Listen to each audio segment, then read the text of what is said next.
What, due to experience, do you know not to mess with? Experience 1. Water. Rivers. Current. I'm a fairly good swimmer, and I wanted to swim in a river where the current seemed really tame. Boy, was I wrong. Just a small moving body of water dragged my poor body like a leaf in the wind. Experience 2. Intuition. If something feels wrong, stop. It doesn't matter if it's stepping out onto a snow-covered slope, pulling up to a sketchy gas station, or putting too small of a piece of wood in a table router. Listen when your brain tells you this is a bad idea. Experience 3. If someone at work tries to badmouth someone else and they ask you about what you think about that person, just keep your mouth shut. Experience 4. Precipitation when it is cold outside. I got caught in a snowstorm in Shenandoah National Park in March 2019. It was 50 in the valley, but I got 2 feet of snow on the top of the ridge. The forecast did not call for any precipitation that day. I was hiking on the Appalachian Trail and thought that a few flurries were nothing to worry about. I left a lean-to shelter that would have kept me dry and protected from the wind. I hiked less than 6 miles and was struggling to move forward because the snow was so deep.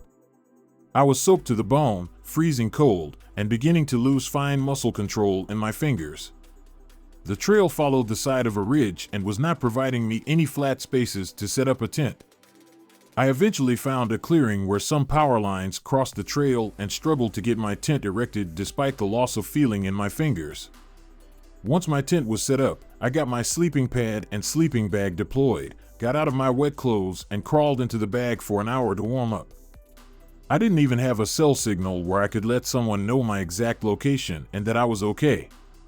I had been in contact the previous evening, so my girlfriend knew my location to within a couple of miles. The snowstorm lasted all night and I had to spend a full 24 hours in the tent before the snow stopped. The next day after the snow stopped, I packed up my camp and kept hiking through the 2 feet of snow. The trail crossed Skyline Drive after a short distance, and I followed that road for around 9 miles to the nearest park entrance. I called a shuttle and spent the night in Waynesboro, Virginia at a hiker hostel. The warm shower, boot dryer, and warm food were exquisite. When you make an error in judgment in the wilderness, the goal is to survive long enough to learn from your mistake. I learned my lesson. I will not screw around when dealing with precipitation and cold weather. If there is any doubt, I will just hunker down and wait for the wet weather to pass. Experience 5. Ladders. I worked in an ED at a major trauma center, and the number of otherwise healthy people who came in paralyzed or soon to be dead from falling off ladders was eye-opening. Experience 6. Heat. Your sanity is the first thing to go in heat stroke. You aren't even aware anything is wrong. You just know you're pissed. There's a weird buzzing sensation in your head/chest, and the world doesn't feel right. And then you're a zombie looking for anything to cool off with, and shortly after that, you're unconscious. It escalated too quickly for half a dozen rational adults to notice before exhaustion set in. Heat will kill you quicker than you think. Experience 7. Drowsy driving.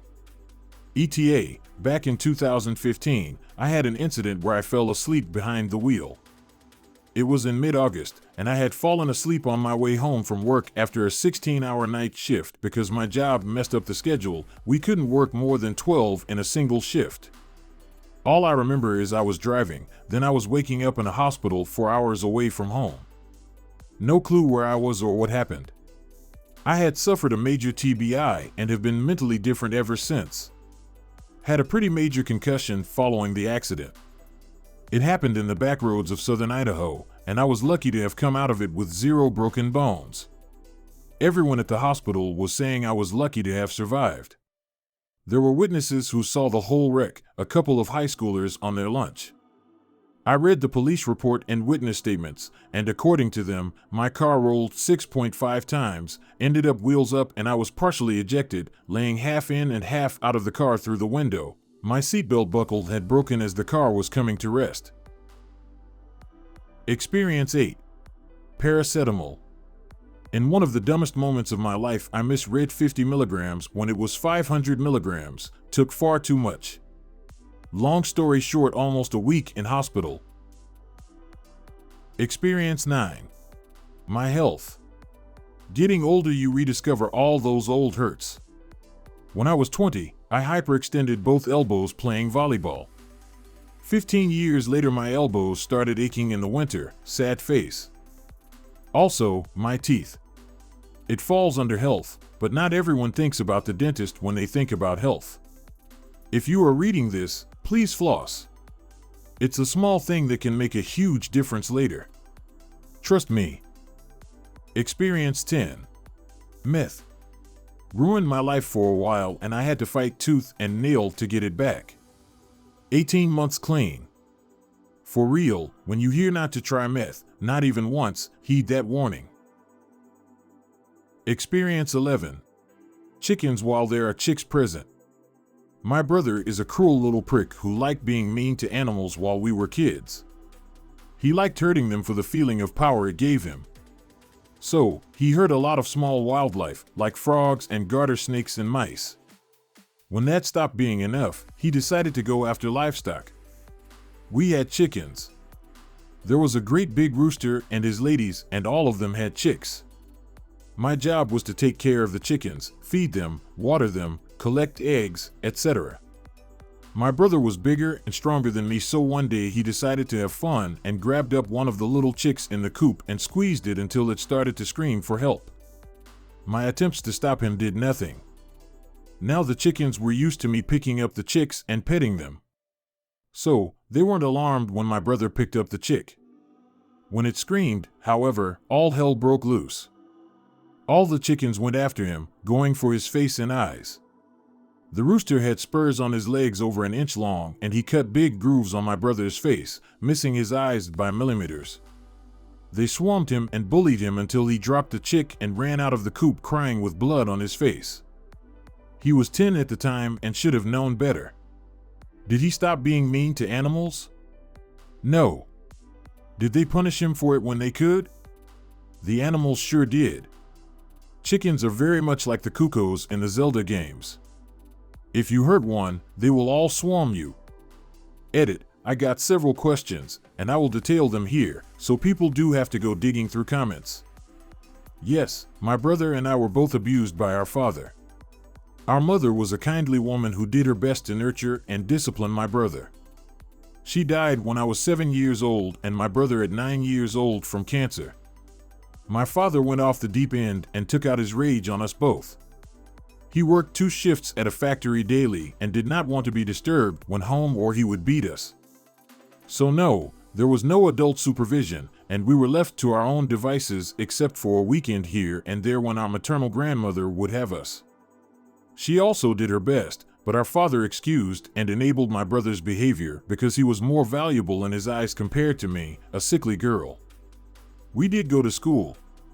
Yes, CPS was called a couple of times, and my father told everyone that I was a pathological liar, so nothing came of it. My brother most likely had a genetic flaw or some inherited mental health disorder that kept my brother from feeling empathy. However, our father did not believe in mental health services, so my brother never got therapy or help. I fully believe he would have turned out to be a different person if he had these services. Instead, he was isolated, abused, and enabled. It made him entitled and gave him the need to exert his will over everyone. If he wanted something, he simply took it, including my innocence. He grew up into a terrible adult. No, he didn't kill anyone. I don't believe he would kill anyone because he likes to manipulate people, and you can't manipulate a dead person. He instead became a thief, an R-word, and fell hard into drug use. The last time I spoke to him was in 2013. I have fully cut him off from my life and have not spoken to him since. Maybe he has changed in these 10 years, but I have no way of knowing. Once in a while, I scan obituaries looking for his name, but otherwise, I have nothing to do with him. I acknowledge that he had a messed up beginning like I did. However, he willfully chose to hurt me and has never apologized or acknowledged what he did to me, even as an adult. I may have forgiven him if he had at least acknowledged what he did was wrong, but he believes he did nothing wrong. So, for my health and safety, I chose to cut him out. I have been diagnosed with CPTSD, and I will have it for the rest of my life. However, I spent the last decade in therapy learning how to cope and live with what happened to me. Some days are better than others, but I am genuinely happy and am in a safe place, several states away and surrounded by my friends who have become my new loving family. So yes, I'm okay now. I don't fear him or my father coming after me because they are lazy cowards and I'm too strong now to allow them to hurt me. If any of them contact me about giving up a kidney or a liver lobe, I will laugh in their faces and then get a restraining order. Experience 12. Enraged drivers. When someone follows you in traffic and/or antagonizes you for whatever stupid reason, don't think you can handle it on your own and don't wait for them to leave you alone. Call the police and let them handle it. And for the love of all that is holy, don't do anything back to piss them off even more. Experience 13. Head injuries. I had a single friend that got into a barroom scuffle. He got knocked down onto a tiled floor. Got back up and said that's it for tonight. He lived alone and that was on a Friday night. When he didn't show up for work on Monday with a no call, that raised some eyebrows. When he didn't show up on Tuesday, someone went out to his place and broke in after no answer. He was dead on the kitchen floor. The doctor guessed a brain bleed. I think about him every time I see a video of someone getting knocked out. Edit. It's only been a couple of hours since I posted this comment and I don't regret saying it, but I'm sorry for having dredged up so many sad stories. Experience 14. Cat bites. I love cats, but got bit by one once. Spent 3 days in the hospital and there were talks of amputating 2 of my fingers and maybe half of another finger. Had intense 4 antibiotics and came out fine, but was scary for a couple of days. Experience 15. Being careless in the shower. A few years ago, I was showering and I forgot the new bottle of conditioner sitting on the counter. I slipped on some shampoo residue in a rush to get out of the shower because no cold air. I slammed my ribs against the porcelain tub. Completely knocked the wind out of me, but I somehow managed to crawl out of the shower and bathroom to make it to my phone, genuinely thinking I would have to call an ambulance to take my naked ass to the hospital. Thankfully, that wasn't necessary as I laid down and caught my breath, but I had pretty bad rib pain for at least a month after, and only a tiny bruise to show for it. After that experience, I could absolutely see how falling in the shower can kill a person. Anyway, now I don't rush when exiting the shower and I always bring my phone in the bathroom because that naked, wet crawl on the floor to retrieve it was humiliating and I'd rather not go through it again. Experience 16. Medical screening. Get the mammogram annually and get the colonoscopy on whatever schedule you are on. I missed my 2016 mammo. In 2017, I was fine. In 2018, I had breast cancer. Had I missed 2018 instead of 2016, I'd likely be dead now. Experience 17. Stairs. They are deadly as hell. Those mother effers will kill you. Use guardrails. My 68-year-old dad lives on the 3rd floor of an apartment complex, and I am terrified he is going to fall. I have fallen down my stairs and my husband fell down while holding our newborn. Don't mess around going downstairs. Experience 18. Victorian-era sex toys. I was a venue manager during the Edinburgh Fringe, and the company had a bunch of weird props for an Edgar Allan Poe-themed show. One of these transpired to be a glass Victorian dildo. One night, a drunken audience member knocked it over and it smashed. I went to clean it after the show ended, but overheard a performer already on the phone for the fire brigade saying that it contained mercury. They did not include this information in their risk assessments. Fire brigade comes out, takes a look, and says, well, that's not mercury. We're gonna have to call biohazard in because it's an old foreign chemical that we can't safely identify. The show finished at 11:55 p.m. I couldn't leave until 3 a.m. We never found out what the mysterious sex liquid was. Experience 19. Male lions. Hand-fed one, and my freaking Christ are they huge. I can reach close to 8 foot in height on tiptoes with my arm in the air, and this beast was easily able to stand up to take the food. He didn't even roar. It was a vocalization, a sort of chuffing noise, and it properly hits you in the chest and turns your insides to water. Seriously, I'd blown my ears out on Slayer gigs for decades, but this 37th fella just basically talking to me hit me harder than any riff I'd ever heard.